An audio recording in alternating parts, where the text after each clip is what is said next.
I'm AI David Boles.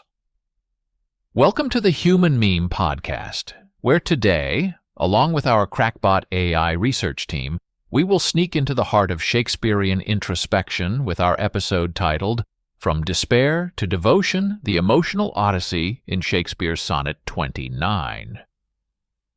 In this journey, we will unravel the layers of Shakespeare's exquisite verse, exploring how the bard masterfully navigates through the turbulent seas of despair, envy, and transformation. This sonnet, a beacon in the vast ocean of literature, illuminates the profound depths of human emotion, revealing the transformative power of love and the resilience of the human spirit.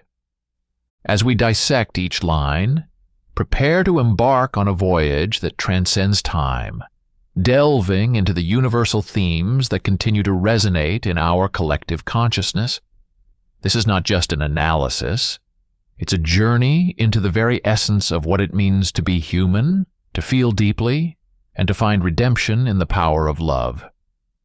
So let us begin as we step into the world of Shakespeare, where words are not merely spoken, but felt in the core of our being. But first, here's Sonnet 29 in its entirety. When in disgrace with fortune and men's eyes, I all alone beweep my outcast state, and trouble deaf heaven with my bootless cries, and look upon myself, and curse my fate, wishing me like to one more rich in hope, featured like him with friends possessed, desiring this man's art and that man's scope. With what I most enjoy contented less, yet in these thoughts myself almost despising. Haply I think on thee, and then my state, like to the lark at break of day arising, from sullen earth sings hymns at heaven's gate. For thy sweet love remembered such wealth brings, that then I scorn to change my state with kings. William Shakespeare's Sonnet 29 is a deeply introspective poem that examines themes of self-worth, envy, love, and the transformative power of the human spirit. And now, we will analyze it line by line to uncover the specific meanings, general topics, and the grander themes it encapsulates. When in disgrace with fortune and men's eyes, the speaker begins by expressing a sense of failure and disappointment, both in terms of luck, fortune, and social standing.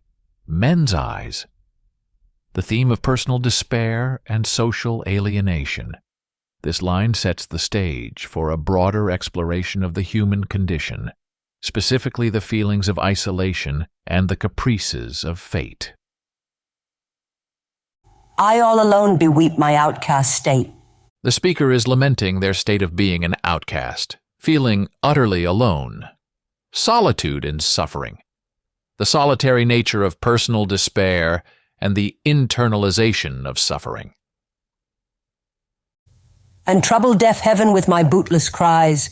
The speaker's cries for help or relief are ineffective, bootless, and go unheard by heaven.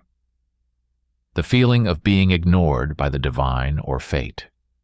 A sense of existential despair, and the question of divine indifference or absence in times of personal crisis. And look upon myself and curse my fate. The speaker introspectively curses their own destiny or fortune. Self-blame and frustration with one's circumstances. The human tendency to internalize failure and the struggle with predestined paths or fate. Wishing me like to one more rich in hope. The speaker expresses a desire to be like others who are more hopeful or optimistic. Envy and longing for a different state of being. The human inclination to compare oneself unfavorably with others, and the discontent arising from such comparisons. Featured like him with friends possessed. The speaker continues to express envy, wishing to have the attractive qualities and friendships of another. Desire for social acceptance and physical appeal. The societal pressures of conformity and the yearning for external validation through social and physical means. Desiring this man's art and that man's scope. The speaker covets the talents, art, and opportunities, scope of others. Envy of others' abilities and opportunities. The universal human experience of coveting what others have, whether it be skill, opportunity, or other advantages. With what I most enjoy contented least. Despite having things they can enjoy, the speaker finds the least contentment in them. Dissatisfaction with one's own circumstances. The paradox of discontentment, where even in the presence of enjoyable aspects of life, one can feel dissatisfied due to envy or a focus on what is lacking. Yet in these thoughts, myself almost despising. The speaker, reflecting on their previous thoughts of envy and despair, feels a sense of self-disgust, self-reflection, and the beginning of a change in perspective. The introspective journey from despair to self-awareness, highlighting the human capacity for introspection and change. Haply I think on thee, and then my state. The mood shifts upon thinking of a beloved person, thee, which alters their perception of their own condition, my state.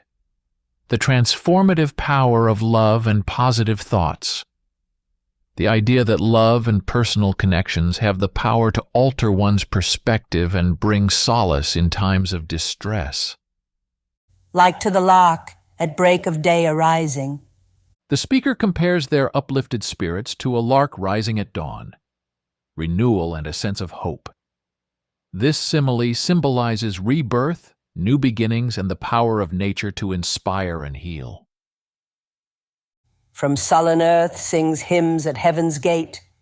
Continuing the metaphor, the speaker suggests that, like the lark, they rise above earthly troubles and reach towards something divine or uplifting, ascendance above worldly problems, spiritual or emotional uplift. The capacity for the human spirit to transcend difficulties and find a connection to something greater, possibly to the divine or to a higher state of consciousness. For thy sweet love remembered such wealth brings. The speaker finds immense value and richness in recalling the love of the person they are addressing, the emotional wealth and joy brought by love, the transformative power of love to alter one's perception of life, turning what seemed like despair into a feeling of great fortune and happiness. That then I scorned to change my state with kings. In this newfound realization, the speaker declares that they would not trade their situation for that of a king, implying a profound contentment and fulfillment, the ultimate satisfaction and fulfillment found in love. This line encapsulates the theme that emotional and spiritual riches, particularly those found in love, surpass material wealth and social status. It speaks to the idea that true happiness and contentment come from within and through meaningful relationships, rather than external circumstances. When in disgrace with fortune and men's eyes, I all alone beweep my outcast state, and trouble deaf heaven with my bootless cries, and look upon myself and curse my fate, wishing me like to one more rich in hope. Featured like him with friends possessed, desiring this man's art and that man's scope, with what I most enjoy contented lest. Yet in these thoughts myself almost despising, haply I think on thee, and then my state, like to the lark at break of day arising, from sullen earth and sings hymns at heaven's gate. For thy sweet love remembered such wealth brings, that then I scorn to change my state with kings. Shakespeare's Sonnet 29 is a journey from despair and envy to joy and contentment led by the transformative power of love and internal reflection. It touches upon universal human emotions and experiences, such as the feeling of inadequacy, the desire for more, and the ultimate realization that what one truly values is often already within one's grasp. The sonnet is a testament to Shakespeare's understanding of the human psyche and his ability to articulate complex emotional states.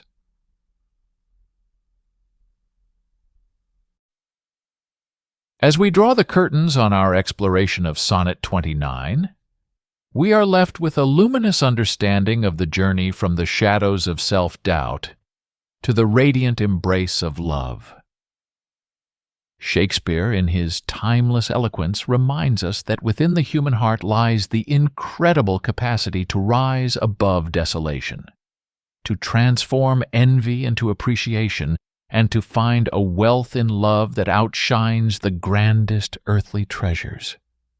This sonnet, a heartbeat woven with the threads of human emotion, serves as a beacon, guiding us through the dark corridors of our own despair, leading us into the warm, welcoming light of fulfillment and self-realization.